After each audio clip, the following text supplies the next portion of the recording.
Sa likod ng makukulay na ilaw ng syudad, may mga pamilyang gutom, mga batang tumitigil sa pag-aaral, at mga Pilipinong hirap kumita.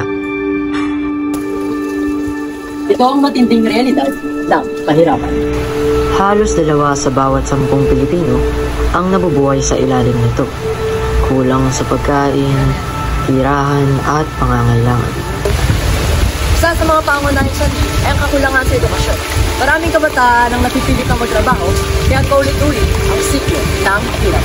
Kasabay ng lahat ng ito, ang paglobo ng populasyon at hindi pantay na pamamahagi ng lahat. Kaya't ang mayaman ay lalo pang himayaman at ang mahirap ay lalo pang nagiging. Ngunit may pag-asa pa. Tandaan, pag-asa at kalaman, yan ang susi sa paglaya mula sa kahirapan.